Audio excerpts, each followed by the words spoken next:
Hi, I'm Alexa, and I'll be walking you through how to use the Health Library in Zamplo. To learn more about what the Health Library is and how it can benefit you, check out our other video. To begin using the Health Library, open the Zamplo app.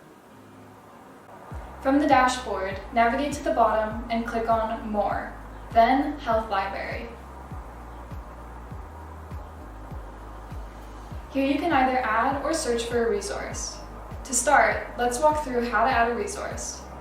Click on the Add a Resource button. Here you can either upload a file or a link to a web page. Make sure to add a title for the resource. Next, type in a description that explains what the resource is about. Then add relevant tags to help community members find them.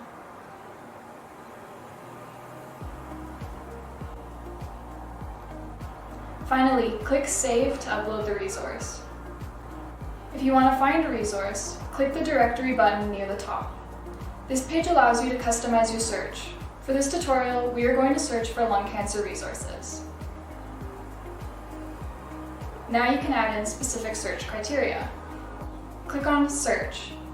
Here you can see all the resources that show up. If you want to save any resources, click on My List next to the resource. And that's it! You can now share or save resources from the Health Library.